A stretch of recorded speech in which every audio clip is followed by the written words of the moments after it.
Assalamualaikum warahmatullahi wabarakatuh. Perkenalkan, nama saya Indra Maulana dari jurusan Teknik Informatika Komputer. Di sini saya akan menjelaskan tentang komponen-komponen komputer seperti motherboard, prosesor, RAM, hard disk, DVD,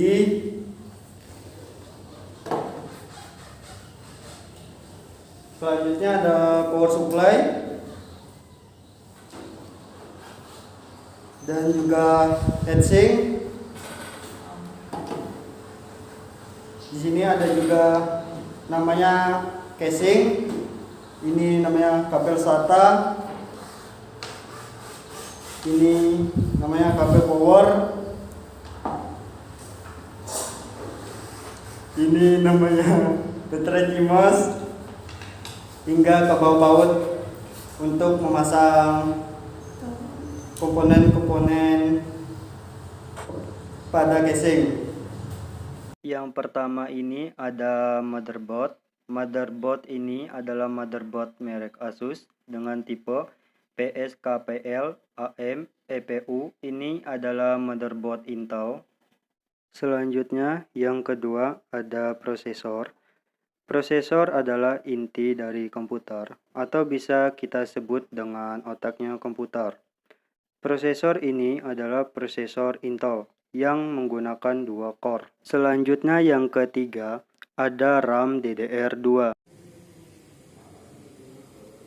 DDR2 ini adalah dengan tipe VC5300 CL5 dengan kapasitas 512 MB dengan kecepatan 667 MHz. Selanjutnya yang keempat ada hard disk. Hard disk ini adalah hard disk Seagate dengan kapasitas 160 GB dengan model Barracuda 7200.9. Selanjutnya yang kelima ada DVD. DVD berfungsi untuk melihat data pada CD atau yang sering kita sebut dengan kaset. DVD ini dengan model GCR 8526B. Namun pada zaman sekarang, DVD ini sudah tidak digunakan lagi. Walaupun ada yang menggunakan, itu sangatlah minim. Selanjutnya yang keenam ada power supply. Power supply ini adalah power supply potret bawaan casing. Ini model ATX P4 450W.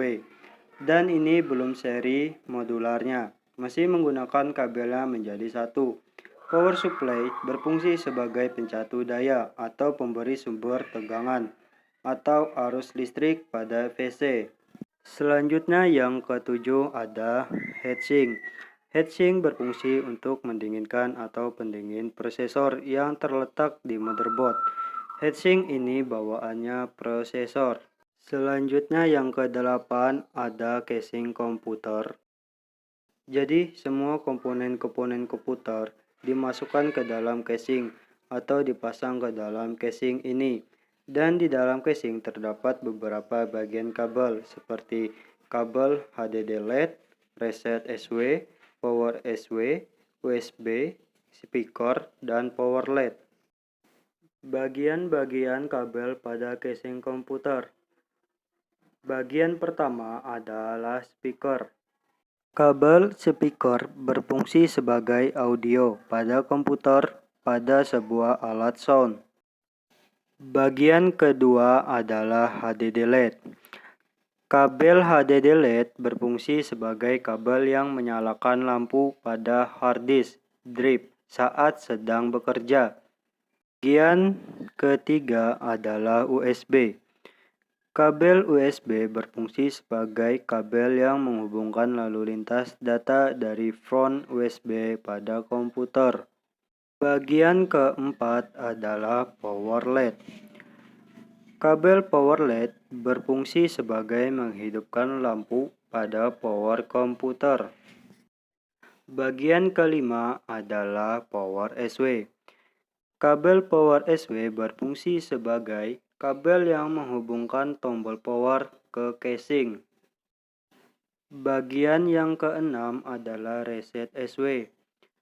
Kabel reset SW berfungsi sebagai kabel yang menghubungkan tombol restart di casing. Itulah bagian-bagian kabel yang berada di casing.